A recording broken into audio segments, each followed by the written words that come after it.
Et le second match de la soirée, c'est Gunther, le ring général, qui affronte le Miz. Et oui, le Miz va catcher en tant que babyface. Le Miz a un match pour le titre intercontinental dans un pay-per-view. Pourquoi ça fonctionne? Parce que l'histoire du match, en gros, c'est que le Miz se proclame et est considéré par beaucoup comme l'un des meilleurs champions intercontinentaux de tous les temps, de par la qualité de ses règnes, surtout du dernier, pas du dernier, je sais plus, mais celui qu'il avait eu à l'époque en 2016 où SmackDown revenait avec un peu la next-gen, le retour du brand split, la rivalité face à Dolph Ziggler, etc. etc. Ça remonte, mais c'est vrai que c'était un bon règne intercontinental, c'était un règne de bonne facture. Mais c'est surtout que s'il reprend ce titre, il peut, je crois, égaliser Chris Jericho sur le nombre de titres obtenus sur le titre intercontinental ou le dépasser, je ne sais plus trop. Mais bref, c'est un match important pour le Miz. Et il affronte Gunther. Gunther qui est le champion qui a le plus long règne intercontinental de tous les temps. Rien que ça. Le mec est invaincu depuis ses débuts dans le main roster, il n'a pas été piné une seule fois. Donc il peut catcher en tant que babyface parce que l'histoire l'autorise. Et que le Miz, de toute façon, maintenant, au stade où il en est, le mec a jobé pour des stars, le mec a rendu over les Knights. On sent que, comme disait Triple H aussi, le Miz, c'est un peu le worker parfait. On peut en faire ce qu'on veut. C'est un bon comédien, c'est un bon worker, c'est un bon face, c'est un bon heel. On en fait ce qu'on veut du Miz. C'est un peu notre atout. Un peu un atout en mode, hop, je sais pas quoi faire, c'est mon joker, je le mets où je veux, le Miz. Et quelque part, il a raison. Même si le Miz est quand même vachement impacté avec sa réputation parce que le mec a jobé pour toutes les stars du putain de business, enfin, on s'en rappelle à WrestleMania, hein. Voilà, c'est comme d'habitude, ça a vraiment impacté sa crédibilité. Le mec est quand même capable de faire des choses bien, il peut s'en sortir. Surtout face à Gunther qui a la réputation d'avoir de très très bons matchs de catch. Et encore une fois, dans ce match, c'était un match de très très bonne facture, comme tous les putains de matchs de Gunther. Comme tous les matchs de Gunther, on ressent la combativité. On ressent le fait que pour battre Gunther, il faut se battre de manière stratégique et il faut le faire mal. Il faut être plus malin que lui. Et c'est ce que le Miz a fait. Le Miz a catché de manière extrêmement maligne, intelligent, vicieuse. Il va viser la jambe, il va essayer d'embrouiller le champion. Même à un moment, même en tant que face, il va lui faire un low blow au parfait moment qui fonctionne, puisque un low blow est une technique de heal. Le Miz à la base est un heal.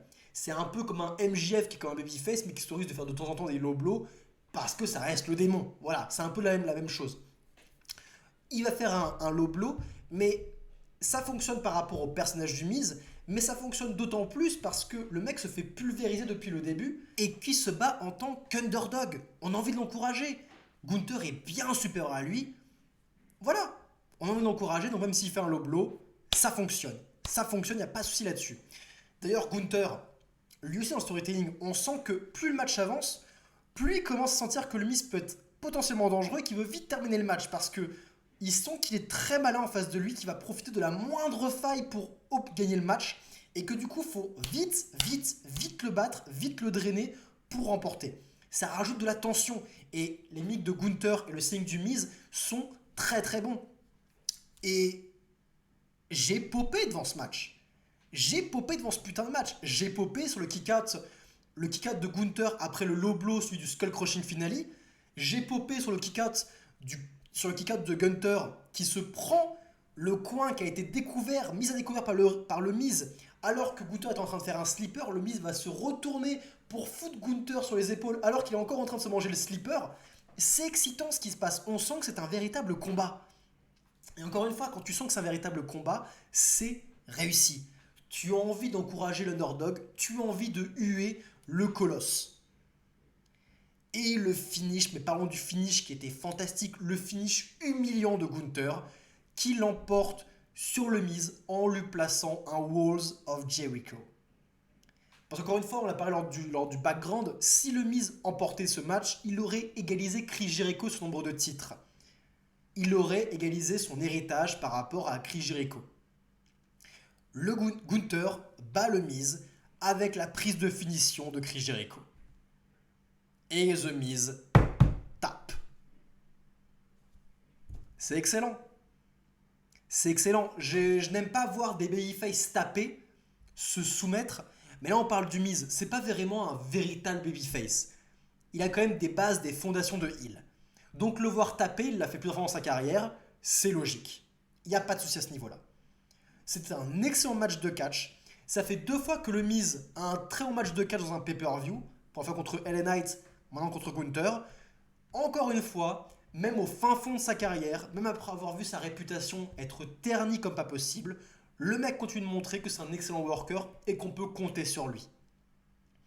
Gunther, quant à lui, continue de montrer à quel point c'est le plus grand champion intercontinental de tous les temps. Et encore une fois, je ne vois personne pour le battre, hormis LA Knight à WrestleMania, ce qui peut être grandiose. Nous verrons bien ce qui se passe pour la suite.